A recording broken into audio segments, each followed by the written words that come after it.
capítulo 4, versículo 1, dice, después de esto miré y aquí una puerta abierta en el cielo, y la primera voz que oí, como de trompeta, hablando conmigo, dijo, sube acá y yo te mostraré las cosas que sucederán después de esta. Por eso hay una gran choque aquí. Algunos piensan que sí, Juan, igual que Pablo, subió al tercer cielo o fue una visión, pero bueno, ahí está para las dos, para pensar las dos ideas.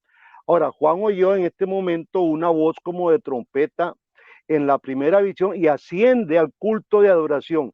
Esto es algo maravilloso porque yo siempre le digo a los hermanos los domingos, a veces que nosotros los domingos nos da pereza levantarnos, nos aburrimos, y no, es que el domingo vamos nosotros a hacer un culto de adoración en el cielo.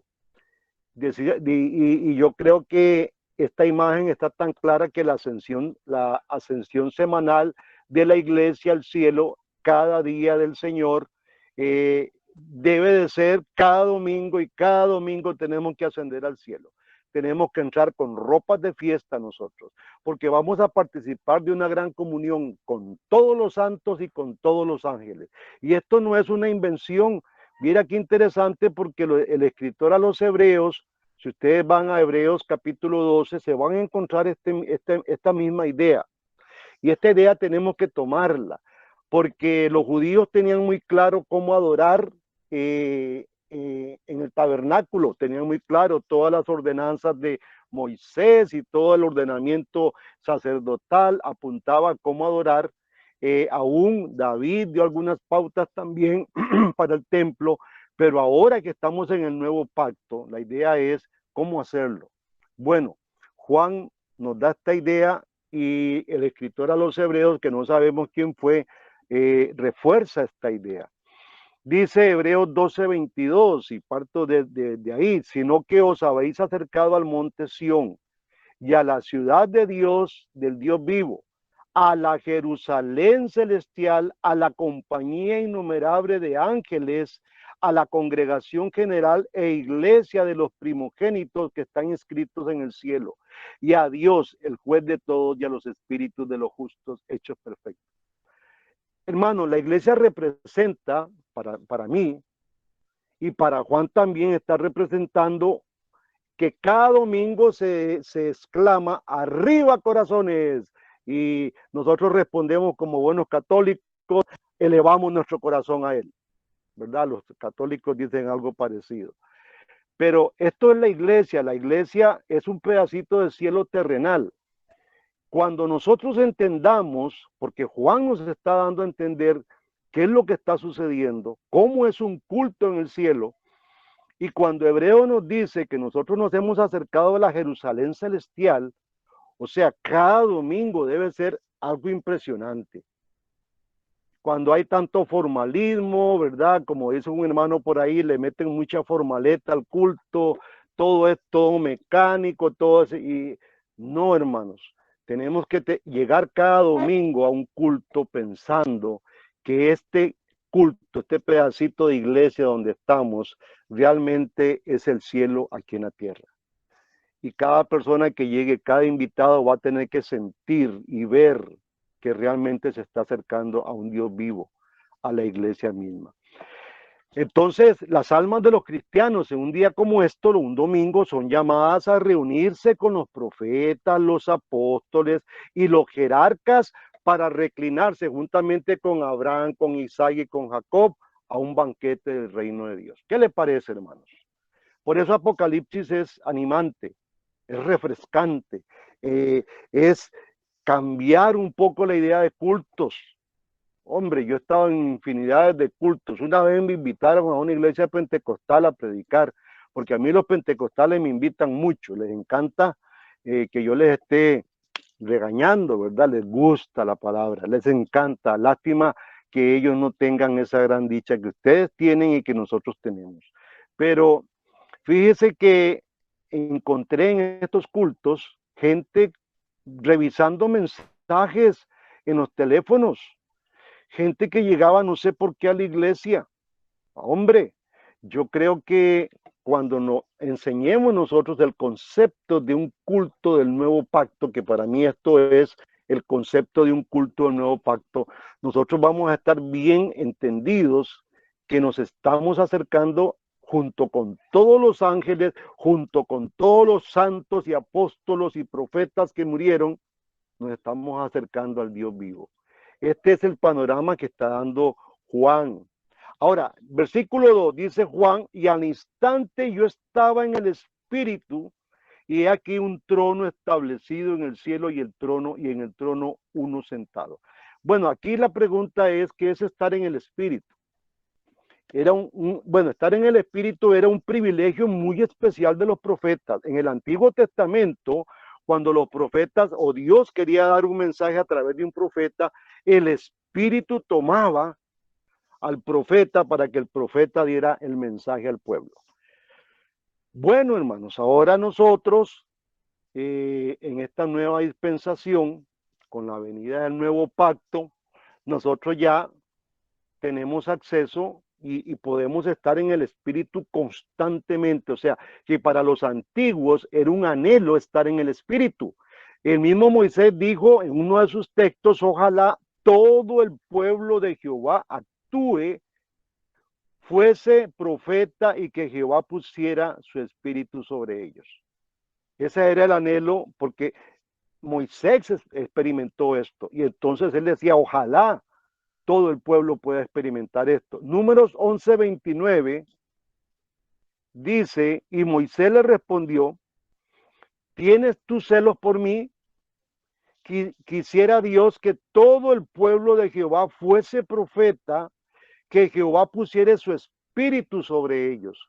Hombre, estar en el espíritu, a veces creemos nosotros, alguien muy espiritual o alguien muy... No, no, no, ya usted está en el espíritu. Por eso Juan cuando asciende allá al cielo, él está en el espíritu. Usted también está en el espíritu. Por eso el concepto de que un culto aquí en la tierra es un pedacito de cielo donde nos reunimos todos, no es un invento mío, es un concepto que da el escritor a los hebreos. Y este es en una iglesia que está siendo perseguida y atormentada. Creo que un culto, un domingo, es un momento de refrescamiento para todos los problemas que hay.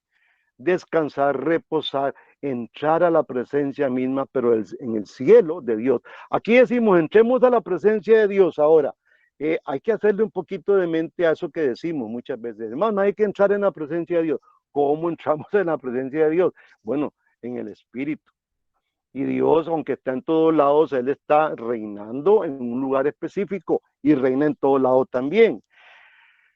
Hechos 2:17, quiero que vayan a Hechos 2:17 porque aquí el hermano Lucas nos da también un buen panorama. Dice Hechos 2:17.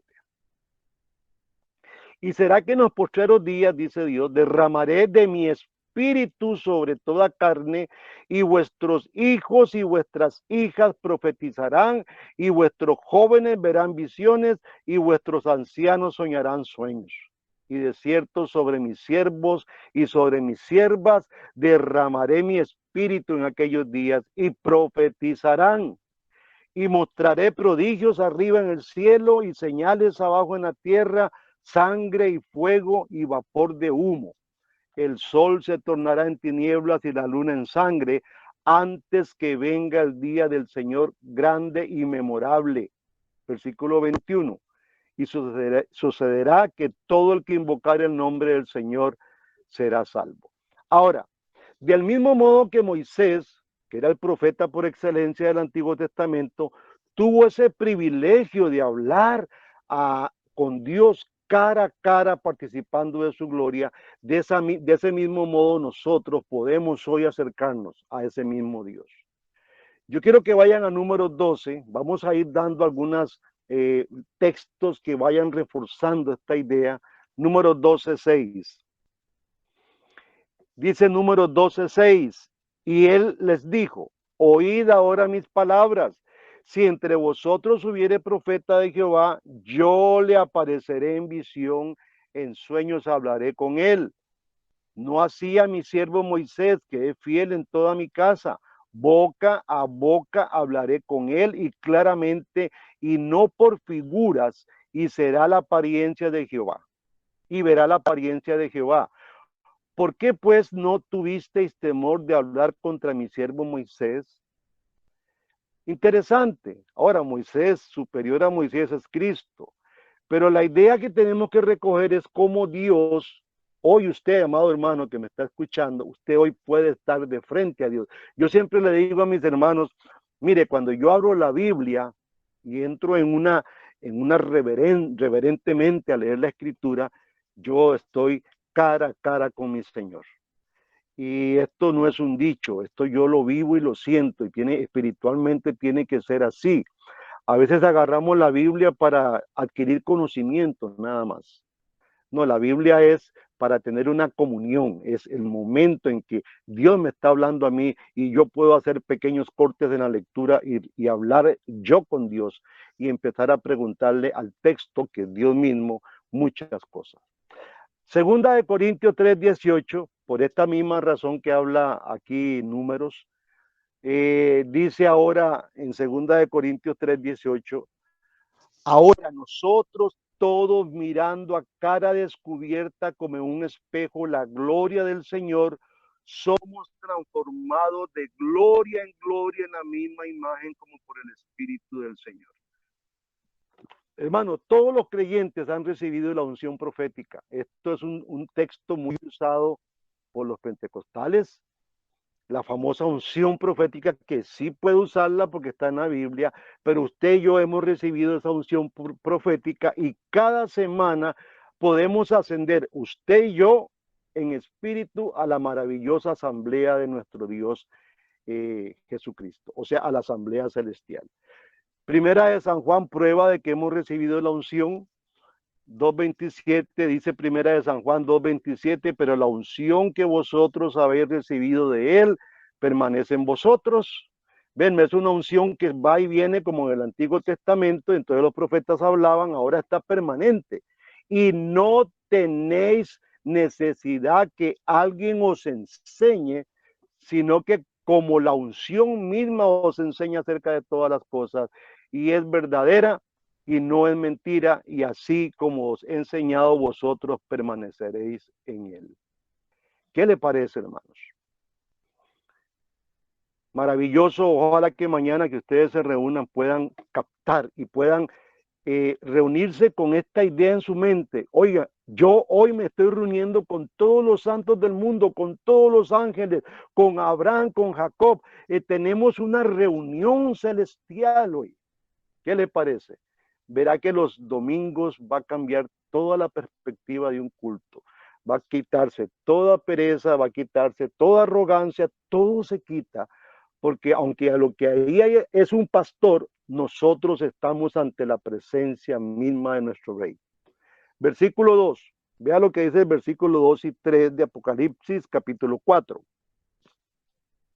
Y al instante dice, yo estaba en el espíritu y aquí un trono establecido en el cielo y en el trono uno sentado. Y el aspecto del que estaba sentado era semejante a piedra de jaspe y de cornalina, y había alrededor del trono un arco iris semejante al aspecto de una esmeralda. Todos estos elementos, hermanos, que a veces nos confundimos con eso, son elementos simples que están en la Biblia. Como yo decía en una de las enseñanzas de los miércoles, miren, nosotros tenemos a veces, vamos y buscamos a futuro y empezamos allá a revolcar en el futuro cómo agarro este texto y lo ligo allá al futuro a cosas que ni han ni sucedido. Yo estaba hablando el miércoles sobre la ramera y todo el mundo apunta a Roma y bueno, y Pablo ni estaba pensando allá en el Capitolio, allá en Roma, no estaba pensando en eso, en San Marino. Él estaba pensando en algo atrás y hablé de Babilonia, que es un prototipo de ramera y cómo muchos pueblos en la antigüedad se prostituían, Tiro, Sidón y otros más, pero Israel no fue la excepción. Entonces es interesante cómo Juan en su época trata de divisar cuál es esa ramera y nosotros tenemos que usar el mismo método de Juan. No podemos ir a inventar a futuro y ligar algo con algo. Esto, bueno, ya ustedes conocen lo que son los futuristas y aunque hay cosas ahí buenas, yo hay cosas que rescato porque no todo lo desecho. Está totalmente terrible ese pensamiento de ir a buscar a futuro cosas que Juan está hablando en un presente. Ahora, hermano, para recibir la revelación, Juan es arrebatado al cielo, va al cielo donde ve un trono y en el trono a uno sentado. Juan va a contemplar los sucesos venideros desde el verdadero lugar de ventaja, allá en el cielo, el carruaje de trono de Dios en la gran nube de gloria. Por eso ve estos elementos. Y el que estaba sentado era semejante a una piedra de jaspe y de cornalina, y se ve a Dios como una llama de luz inaccesible, como lo dijo Pablo. En primera de Timoteo, vean qué interesante, porque hay textos ahí que también Juan está usando y la iglesia de ese mismo tiempo estaba entendiendo, contemporánea, estaba entendiendo el lenguaje de Juan. Primera de Timoteo 6:16 dice, el único que tiene inmortalidad y habita en luz inaccesible, a quien ningún hombre ha visto ni puede ver. A él sea honra y poder sempiterno. Amén. Y es interesante leer esto porque Pablo estuvo en el tercer cielo. Hay que leerse ahí el testimonio que él da. Hay tres textos, creo que el capítulo 9 de Hechos, el 26 por ahí, él da testimonio de todo esto y él explica cómo es más, aplica una tercera persona para no decir que era él, al final era él, ¿verdad? Interesante. Aquí hay tres piedras que se mencionan. Es el jaspe, quizás ópalo o un diamante, es la cornalina, que es una piedra rojiza, y la esmeralda, estas tres representan a más o menos 3 de las 12 tribus de Israel que usaba el sacerdote en el pectoral. Recuerdan, el sacerdote usaba en el pectoral un grupo de 3 piedras. Iba de 3 en 3 en el pectoral. Vamos a ir a Éxodo 28:17 para poder ver estos 3 elementos. Y lo llamarás, dice los 28:17 de Éxodo, y lo llenarás de pedrería con 4 hileras de piedras. La primera hilera de una piedra sárdica, un topacio, un carbunclo. Esta será la primera hilera. La segunda hilera, una esmeralda, un zafiro y un diamante. Recuerden que eran 4 de 3. Si usted multiplica 4 por 3, usted tiene una operación ahí muy bonita. La tercera hilera, un jacinto, un ágata y una amatista. Aquí al parecer lo que está viendo Juan son 3 tribus, porque el sacerdote, cada piedra representaba una de estas tribus que se veía en la vestimenta del sacerdote. También son mencionadas entre las joyas el suelo del jardín del Edén, que es muy importante. Todos estos elementos que usted puede ver ahí están en el jardín del Edén. Y en la famosa profecía de Tiro, mucha gente ha hecho, yo hice todo un trabajo en mi tesis sobre esto, que mucha gente cree que el que está ahí entre las piedras de fuego y con tamboriles y que hubo música, dicen que es Satanás. No, hermanos, hay que leer con mucho cuidado. Eso es una apreciación de un grupo ahí. No. Aquí realmente, y vamos a ir a Ezequiel, perdón, 28:13, lo que está hablando es del hombre, la humanidad. Ese es el tema que está tocando ahí Ezequiel. Dice Ezequiel 28:13, en Edén, en el huerto de Dios estuviste. ¿Quién estuvo ahí? Muchos apuntan a Satanás, fue el hombre. Toda piedra preciosa fue tu vestidura. Esas no fueron las vestiduras de Satanás. El sardio, el topacio, el diamante, el berilio, el ónice, el jaspe, el zafiro, la esmeralda, el cambunclo y el oro.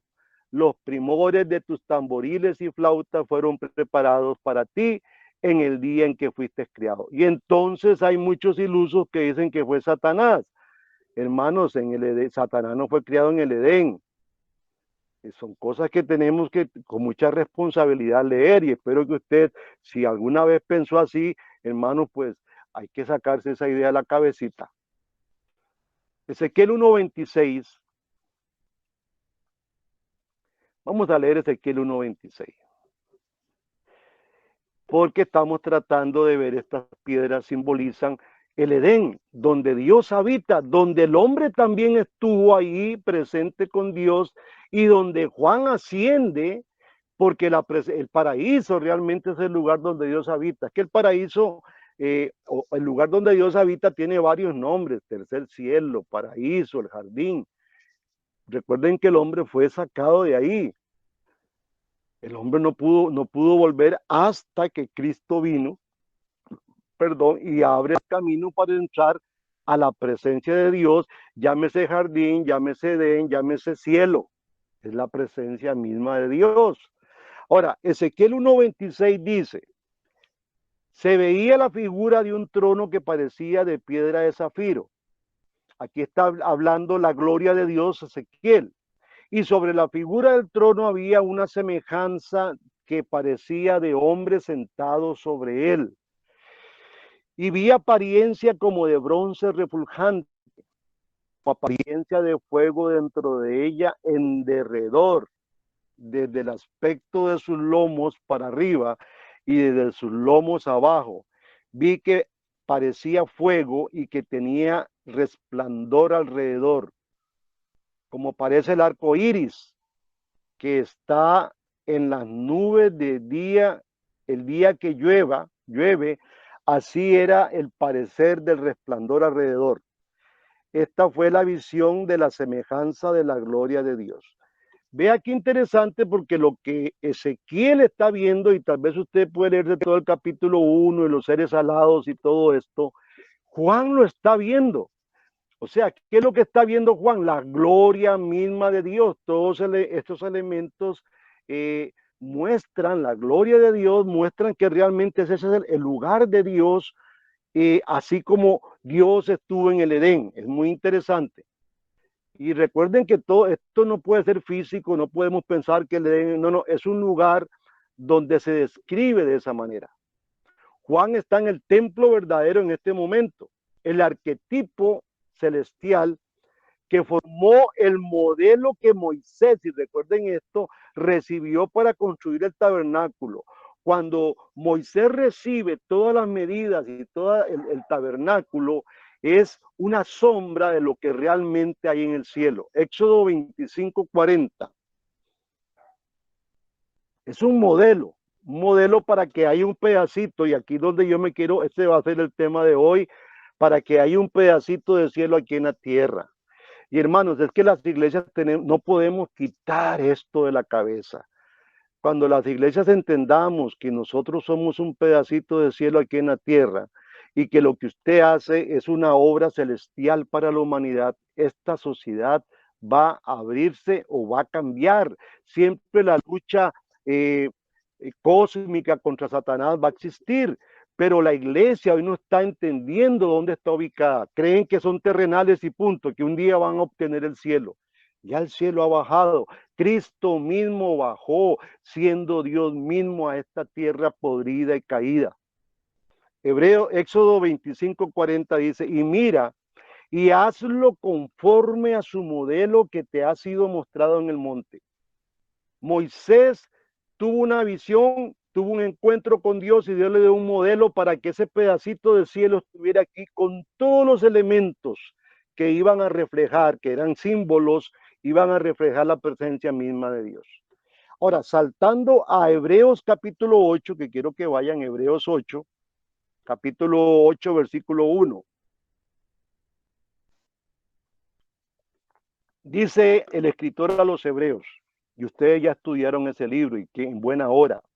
Así que la suma de lo que hemos dicho es, tenemos tal sumo sacerdote, el cual está sentado a la diestra del trono de la majestad en los cielos, ministro del santuario, y del verdadero tabernáculo que el Señor levantó y no el hombre, porque todo sumo sacerdote es constituido para presentar ofrendas y sacrificios, por lo cual es necesario que también éste tenga algo que ofrecer, porque si estuviese sobre la tierra, ni siquiera sería sacerdote, habiendo aún sacerdotes que presentan ofrendas, dice, según la ley, los cuales sirven de ejemplo y sombra de las cosas celestiales, como fue advertido por Dios a Moisés cuando estaba por comenzar el tabernáculo.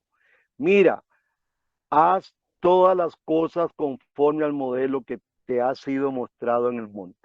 Así que el tabernáculo, el templo, era un modelo del cielo. Ahora nosotros estamos en el nuevo pacto, usted y yo. ¿Cuál es el modelo? ¿Cuál es el modelo de templo? ¿Cómo se debe de adorar? Por eso ahora estaba diciendo mi hermano Eddie que los hugonotes y Pedro Baldo y todos los valdenses que se desarrollaron en las colinas de Francia y de Italia, ellos se deleitaban leyendo este libro. Y yo creo que la iglesia debe deleitarse, leer este libro y decir, bueno, cada domingo, al menos, ojalá sea todos los días, que nosotros estemos en el espíritu, podamos subir a Dios y encontrarnos con Él. Pero el domingo, en una forma comunitaria, nos reunimos todos, profetas, apóstoles, santos, Abraham, Isaac y todos aquellos grandes hombres de la fe que dice Hebreos capítulo 11 y muchos más que fueron quemados, Tyndale y Wycliffe y toda esta gente que ustedes saben de ellos, nos reunimos para adorar a Dios en espíritu y en verdad. Interesante porque una mujer samaritana ya le pregunta, vean, es que aquí los israelitas dicen, los samaritanos dicen que tenemos que venir al pozo de Jacob y los israelitas dicen que es en Jerusalén. Y viene Dios y le dice, miren, ninguna de las dos partes, ya esto se acabó. Ahora hay que adorar a Dios, no aquí ni allá, sino en espíritu y en verdad. Y tales adoradores Dios está buscando. Hermanos, si tenemos esto claro, los domingos serían diferentes, serían gloriosos, nos elevaríamos realmente cada domingo, hermanos, a la presencia de Dios. Pero basta ver, hay que estar en iglesias grandes, yo he estado, basta ver un culto en estas iglesias grandes, es un desorden, es un desastre. Yo he visto gente correo en media prédica, es horroroso. Y les he caído mal porque cuando ya me pasan a predicar, yo caigo mal. Y Eddie conoce cómo soy yo a veces. Cuando yo veo que voy a caer muy mal, me quedo callado mejor. Pero hermanos, no es posible que usted llegue un domingo con pereza. Algunos tengan un partido por ahí o se van para la playa y bueno, vámonos para la playa. Se perdieron esta gran bendición. Yo estaba leyendo y quiero compartirles, hacer un paréntesis, estaba leyendo sobre hoy porque teníamos el devocional en familia y tenemos una lectura diaria de toda la iglesia. Entonces estábamos leyendo parte de la historia del rey Asa. Asa dice la escritura, le voy a parafrasear así muy rápido, que cuando Dios les había dado un tiempo de paz, mucha paz, dice que Asa empezó a crear un ejército, a crear arcos, escudos y todo. Y entonces ya ahí sigue la historia. Yo les preguntaba a mi familia, a mis hijos, ¿qué enseñanza espiritual sacamos de todo esto? Porque qué aburrido leer todas esas vainas. Digo, cuando nosotros estamos en tiempos de paz o tiempos de bonanza, nos estamos preparando para el tiempo malo. Asa nos deja esa gran enseñanza. Bueno, la abuela, después hay una enseñanza porque la abuela fue el que lo corrigió, quiso deslizarse y entonces sacamos una buena enseñanza de los abuelos. Los abuelos tenemos, según el plan de Dios en Moisés, ahí en Deuteronomio, tu hijo y el hijo de tu hijo. Tenemos una tarea con los nietos. Y aquí hay una enseñanza linda con esta abuela. Pero hermanos, ¿qué hace usted con los tiempos de bonanza? ¿Se prepara? Esos tiempos de paz, de refrescamiento que le da Dios en esta gran lucha, en este peregrinaje, usted se prepara. Empieza a guardar dinero, a proyectar por si al futuro viene una prueba grande. Vea que la Biblia, aunque es a veces aburrida, toda esa historia, siempre nos deja una enseñanza bonita. Un gran hombre que hizo esto. Ahora, qué bien esto. Bien, hay un modelo que está viendo Moisés ahí, vamos a volver. ve el trono que corresponde al propiciatorio, ve las 7 lámparas que corresponden al candelabro de 7 brazos, ve 4 seres vivientes ahí, Juan, que corresponden a los querubines, ve un mar de vidrio que corresponde al mar de bronce y 24 ancianos que ya usted y yo sabemos quiénes diantres son estos 24 ancianos. Ahí andan un montón de gente, bueno, los apostólogos no tienen cabida ahí, yo no sé dónde van a entrar, porque solo 24 tronos y 24 ancianos son los que van a estar ahí, en esa gran asamblea, en ese gran culto celestial. Van a estar de testigos los 12 y los 12. Los dos pactos van a haber testigos en este gran culto y juntándonos y celebrándonos juntamente con ellos esta gran bendición. Versículo 4 del capítulo 4. Vea lo que ve Juan. Y alrededor del trono habían 24 tronos. Y vi sentados en los tronos a 24 ancianos, vestidos de ropas blancas con coronas de oro en la cabeza. Ahora, ¿quiénes son estos benditos ancianos? Es una pregunta que tenemos que despejar. Estos ancianos realmente son los representantes de la iglesia en el cielo.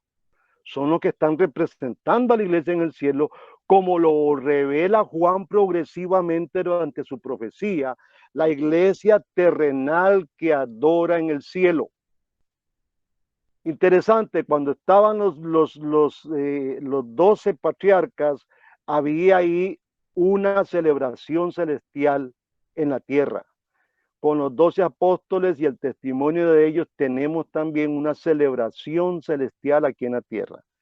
Recordemos que 12 es un número asociado bíblicamente con el pueblo de Dios, hermanos. Ese número siempre ha estado asociado al pueblo de Dios, 12 apóstoles, 12 patriarcas, y Israel estaba dividido en 12 tribus. O sea, como podríamos pensar, eran 12 provincias las que tenía Israel. Y hasta habla de una administración de la iglesia del pacto, del nuevo pacto, en términos de 12 tribus. O sea, los 12 apóstoles, que es la nueva Israel. Interesante.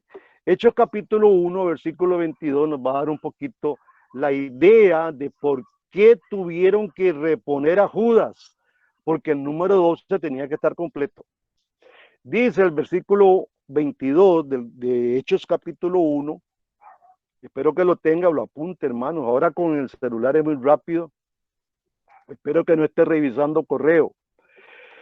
Dice, comenzando desde el bautismo de Juan hasta los días que fue recibido arriba de entre nosotros, uno se ha hecho testigo con nosotros de su resurrección. Señalaron a dos, a José llamado Barsabás, que tenía por sobrenombre Justo, y a Matías. Y orando dijeron, tú, Señor, que conoces los corazones de todos, muestra cuál de estos dos has escogido, para que tome el oficio de este ministerio y apostolado del cual cayó Judas por transgresión para irse a su propio lugar.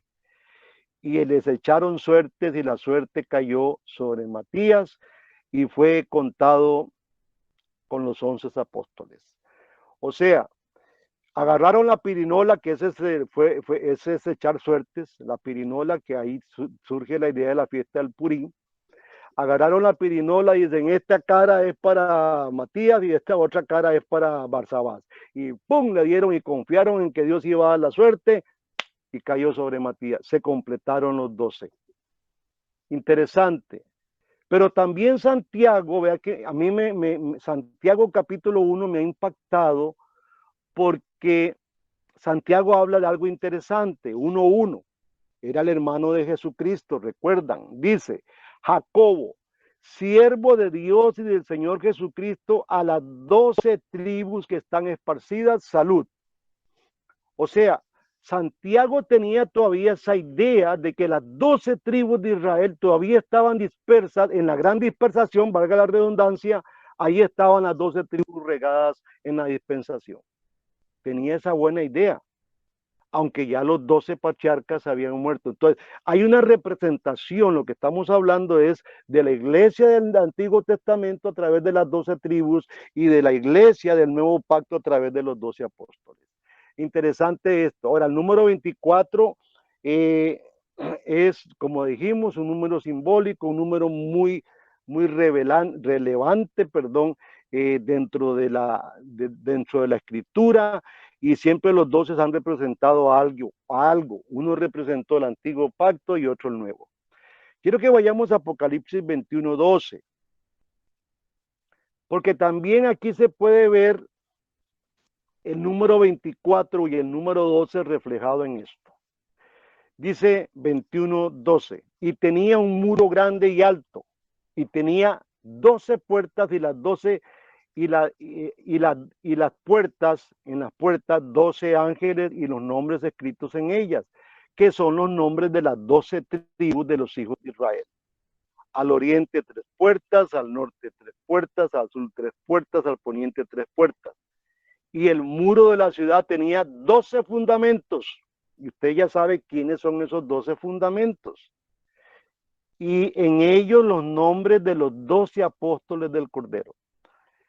Entonces, aquí tenemos en el capítulo 21 que realmente el número 12, a la potencia, o el número 12, que suma 24, representa la iglesia de Jesucristo total. Interesante, ¿no? Cada domingo usted se reúne con estos 24 señores, alabamos, y ellos tan humildes como nosotros alaban de la misma manera. No tienen nada más importante que nosotros, son personas igual, porque recuerden que en el reino de Dios no hay acepción de personas, todos somos iguales. Son las funciones las que nos hacen diferentes. Pero aún el que funciona, el que sirve a Dios, tiene que ser el que le sirve al más pequeñito de todos, el que tiene un lugar alto. Y Jesús enseñó con su vida esto, hermanos. Versículo 5 del capítulo 4. Dice, y del trono salían relámpagos, truenos y voces, y delante del trono ardían 7 lámparas de fuego, las cuales son los 7 espíritus de Dios. A la puño, un hermano me dice, hermano, entonces, ¿cómo es esto? Dios tiene 7 espíritus, nómbreme uno por uno. Digo, esto es como el perfume de los 7 machos, le digo yo. Le dicen 7 machos, pero el perfume es uno, la esencia es una. Espero que se esté riendo, pues. Si no, hermano, póngame un dedo para abajo. Dice el versículo 6, y delante del trono había como un mar de vidrio semejante al cristal, y junto al trono y alrededor del trono 4 seres vivientes llenos de ojos delante y detrás. El primer ser viviente era semejante a un león, el segundo era semejante a un becerro, el tercero tenía rostro como de hombre, y el cuarto era semejante a un águila volando. Y los 4 seres vivientes tenían cada uno 6 alas, y alrededor y por dentro estaban llenos de ojos, y no cesaban día y noche de decir, santo, santo, santo es el Señor Dios Todopoderoso, el que era y el que ha de venir. Aquí hay son las descripciones de Apocalipsis que a todo el mundo lo aterran, ¿verdad? Pero bueno, vamos a descifrar, ¿dónde vamos a buscar esto? ¿Atrás o adelante? O en el tiempo de Juan. Adelante es muy difícil porque no tenemos un bagaje o un sedimento para poder poner los pies, hermanos. Es muy difícil, por eso yo el futurismo, como les dije, tomo algunas pequeñas partes que son valiosas, porque no podemos desechar todo. Y les doy un buen mensaje a los jóvenes que a veces porque se llama futurista o preterista ya desechamos. No, señores, hay cosas valiosas. Aún en el amilianismo, del cual somos, hay cosas valiosas, algunas cosas un poco dudosas que tenemos que pesarlas, y es cuando uno saca de estos otros puntos todas esas faltas que nos hacen a nosotros. San Juan 5:8 habíamos leído. Juan describe aquí la corte celestial en términos de los familiares efectos acústicos y visuales que acompañan la gloria de Dios allá en el Sinaí. ¿Recuerdan? Del trono proceden destellos, relámpagos, voces y truenos, cosas que había en el monte de Sinaí, eran muy notorios. Interesante, las imágenes muestran ser el original celestial de la estructura del tabernáculo. Hebreos 9:23 Vamos a ir probando o reforzando esto que hemos leído. Hebreos 9:23 dice, fue pues necesario que las figuras de las cosas celestiales fueran purificadas con estas cosas, pero las cosas celestiales mismas son mejores sacrificios que estos. Y aquí recuerden que está haciendo una comparación de que siempre en Hebreos hay algo, es la sombra de los bienes venideros del Antiguo Testamento, pero todo lo que hay ahí, siempre Cristo es superior, Cristo es mejor, Cristo es más elevado. Es el mensaje de Hechos y muestra, perdón, de Hebreos, y muestra a Hebreos como esa sombra, revelando la sombra de lo que está atrás. Hebreos más que todo ahí se centra. Ahora, el candelabro con sus 7 lámparas que arden en el lugar santo, ahí hay 7 lámparas de fuego ardiendo delante del trono. Recuerden que en el lugar santo se encuentra eso. Era lo que iluminaba la puerta para llegar al lugar santísimo. Ahora, ese candelabro está representando estas 7 lámparas de los 7 espíritus de Dios. El Espíritu Santo, hermano, en su sétuple plenitud, y esto es muy importante de actividad, es lo que está mostrando aquí Juan. No es que sean 7 espíritus diferentes, es esa plenitud. Recuerda el número 7 lo que significa, la pleroma, la plenitud del Espíritu mismo de Dios. Aquí está nuevamente la combinación de 3 aspectos de la nube de la gloria. Y vamos a ver número 1, en el versículo 1, la voz. En el versículo 3, la gloria radiante, que es una luz inaccesible. Y en el versículo 5, el Espíritu. Es muy interesante, si usted ve en todo ese capítulo 4, vamos a ver esos 3 elementos. Y ahí están insertos, hermanos, para poder entender que lo que está viendo Juan es la gloria misma de Dios, su voz, su gloria y su espíritu. Interesante. Entonces, dentro del trono de Juan, que Juan ve, que Juan está viendo, por decirlo así, un mar de vidrio como de cristal. Este es otro punto en el que esta visión es interpretada como está registrada en Ezequiel 1, que yo le invito a que usted lea Ezequiel capítulo 1. Pero el trono se ve desde una perspectiva diferente. Vamos a leer aquí, perdón, Ezequiel 1, 4 y 5. Ezequiel 1, 4 y 5. Dice, y miré y aquí venía del norte un viento tempestuoso y una gran nube como un fuego envolvente. Y este fuego envolvente y esta gran nube nos hacen recordar Génesis capítulo 15, nos hace recordar ese gran pacto que Dios hace con Abraham. ¿Recuerdan?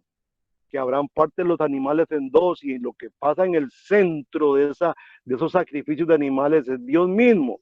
Esta presencia de Dios de esta forma diciendo a Abraham, Abraham, que me partan en dos y yo no cumplo lo que te he prometido. Eso es lo que está ocurriendo en Génesis 15, que le invito a que lo lea también.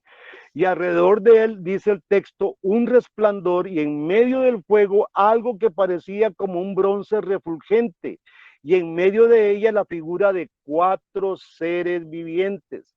Versículos 22 y 26. Y sobre la cabeza de los seres vivientes aparecía una expansión a manera de cristal maravilloso, extendido encima de sus cabezas. Y sobre la expansión, versículo 26, perdón, y sobre la expansión que había sobre sus cabezas se veía la figura de un trono que parecía la piedra de zafiro.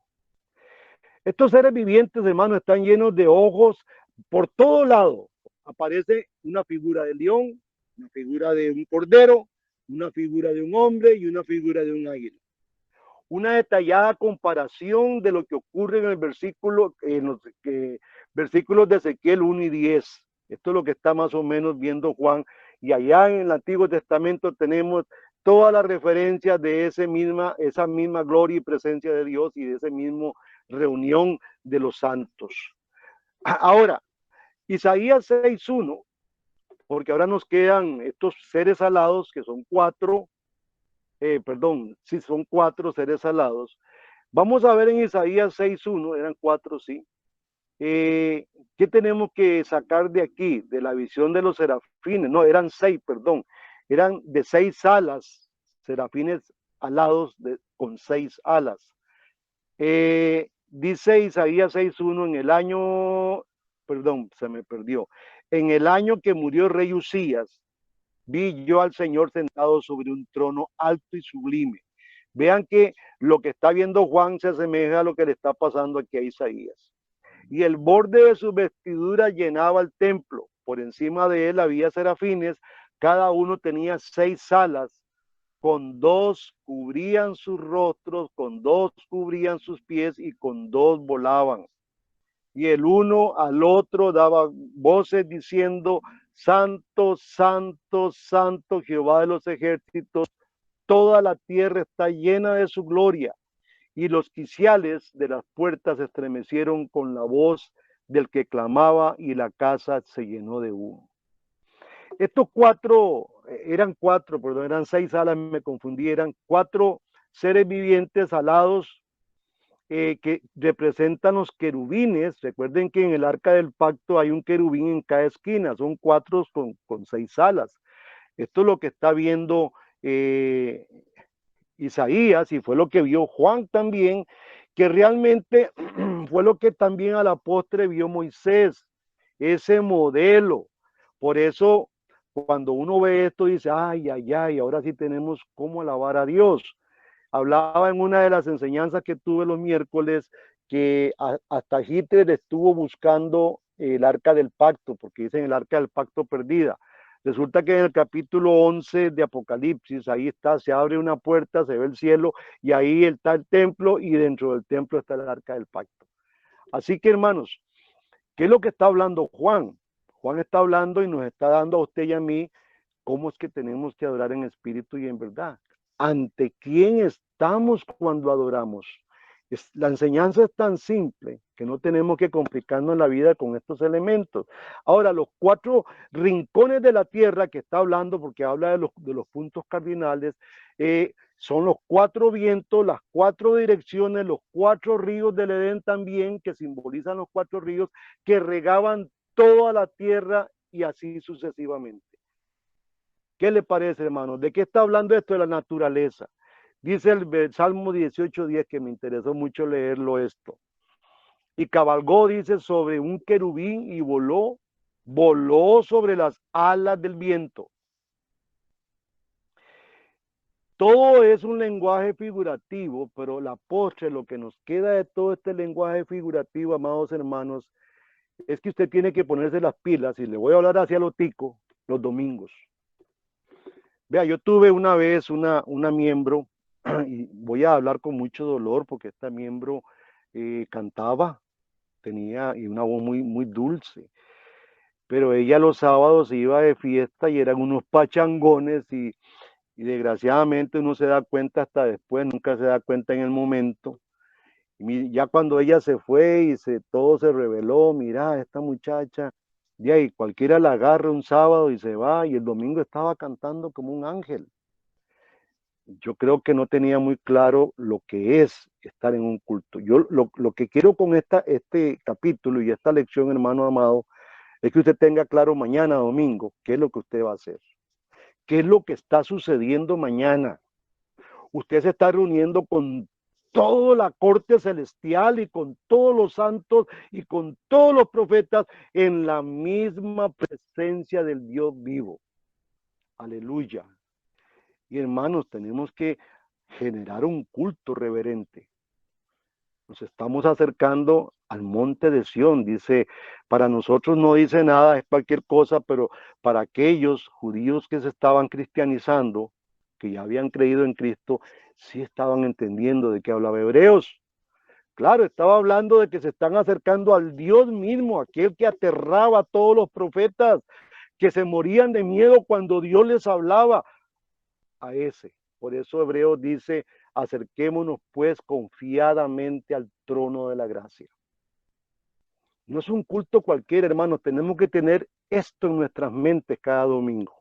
Apocalipsis 4:6 nos dice, perdón, ya va el tiempo, bueno, es que empezamos tardito, y delante del trono había un mar de vidrio semejante al cristal, y en medio del trono y alrededor del trono 4 seres llenos de ojos por delante y por detrás.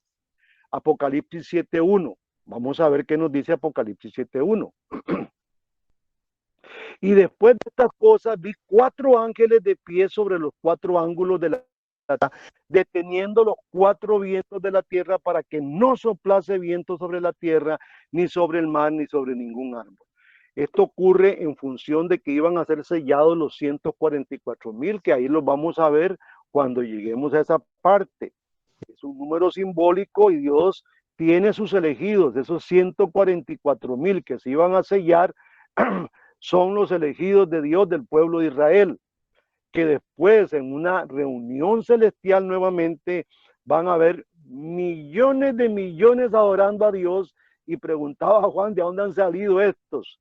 Bueno, no eran solamente 144,000, somos usted y yo que estamos ahí en medio culto.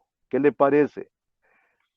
Estos 4 se podrían llamar los querubines de la naturaleza. Podríamos darle un nombre quizás, no es así muy tan literal, pero sí los 4 querubines de la naturaleza que están deteniendo todo para que sean sellados. Toda actividad, todo movimiento para seleccionar muy delicadamente quiénes son realmente. ¿Recuerdan aquella parábola de la cizaña y el trigo? Los apóstoles querían, los siervos de Dios querían ir a arrancar. Dice, suave, llévala suave. Yo tengo gente que se va a encargar de esto. Si no, ustedes al arrancar uno de estos se traen uno del otro. Y recuerden que el otro va para el fuego. Yo mañana voy a predicar, si Dios quiere, en la iglesia sobre el infierno. Un tema nada grato. Pero basado en el sacrificio en el Antiguo Testamento, de cómo un animal cuando ya era ofrecido se quemaba. Ya no tiene nada que dar. Igual va a ocurrir con la gente que fue sacrificada por Dios y ya no tiene nada que ofrecer. Cristo fue sacrificado y no fue quemado. Tuvo mucho que ofrecer. Por ahí va la temática. Si algún día puedo llegar allá, es capaz que pueda ponerles ese tema a usted. Es un tema muy interesante, Antiguo Testamentario. Me inspiró para esto Richard Pratt, que es un maestro del Antiguo Testamento, y me motivé a ir más allá de lo que él dice, porque siempre tenemos que ir más allá. Apocalipsis 4:7 dice, el primer ser viviente, Apocalipsis 4:7, el primer ser viviente era semejante a un león, el segundo ser viviente semejante a un becerro, el tercero tenía la cara de un hombre y el cuarto viviente era semejante a un águila volando. Y él no está hablando nada nuevo, Juan. Ezequiel 1:10 retrata los mismos elementos. Dice Ezequiel 1:10, y el aspecto de su cara, tratando de definir al que estaba sentado, y el aspecto de sus caras era cara de hombre, cara de león al lado derecho en el cuarto, y el izquierdo cara de buey en los 4, y el cuarto tenía cara de águila. O sea, ¿qué estaba mostrando aquí Ezequiel? La misma gloria de Dios, hermanos, en la presencia de estos elementos. Me quedan unos minutos. Quizás el rostro representa, estos rostros representan su majestad. Podríamos pensar en esto, su fortaleza, si vemos los animales, su sabiduría y su nobleza. Y una incesante vigilancia por todos lados sobre cada parte de la creación. Esto que tiene ojos por todos lados, podríamos representarlo así. Una incesante vigilancia. Dios todo lo mira, todo lo ve. Cualquier cabello de tu cabeza que caiga, se ve, hermanos. Esto es lo que está representando esto. Entonces, imagínese mañana que usted va para el culto, se está presentando ante estos, ante la majestad, la fortaleza, la sabiduría y el elemento que todo lo ve, que es el águila. El águila ve alturas increíbles, ve su presa y se deja venir y la toma. Esto es lo que está hablando el hermano Juan. Interesante, ¿no? Isaías 6, versículo, bueno, ya leíamos eso, 6:1-3. Ahora, hermanos, el versículo 9 del capítulo 4, ya para salir, podríamos ver, dice, y siempre aquellos seres vivientes dan gloria, honra y acción de gracias al que está sentado en el trono, al que vive por los siglos de los siglos, y los 24 ancianos se postraron delante del que está sentado en el trono y adoraron al que vive por los siglos y echan sus coronas delante del trono diciendo, Señor, digno eres de recibir la gloria y la honra y el poder, porque tú creaste todas las cosas y por tu voluntad existen y fueron creadas. Hermano, la alabanza celestial no termina, no termina con un canto, con el canto de los seres vivientes. Termina con una gran honra y gloria al Señor. En otros textos van a ver cómo estos ancianos bajan sus diademas, una humildad total, hermanos. No sé cómo llegamos al culto. Esto nos va a ayudar a nosotros para entender que estamos reunidos con todos ellos. Y hay un canto ahí que dice, eres digno, digno eres tú, Señor, nuestro Señor y Dios, de recibir la gloria y la honra y el poder, porque tú creaste todas las cosas y por tu voluntad existen y fueron creadas. Hermanos, espero que mañana que estén reunidos con nuestro hermano Eddie, ustedes tengan esta lección en su mente. No nos estamos acercando a cualquier vara, como dicen por ahí los cristianos. No nos estamos acercando al ranchito o con toda la pereza, a un buen Churchill ahí viendo la predicación del hermano, un ceviche. No, hermanos, nos estamos acercando al mismo monte de Dios, a la Jerusalén celestial. Todos los elementos que están ahí, en lo que hemos leído, son la gloria de Dios y son los elementos que Juan ve para decirnos, vean, no estamos acercándonos más que a la misma gloria de Dios. Que pasen buenas noches, si hay preguntas, muy bien, que Dios me los bendiga, que mañana su culto sea glorioso.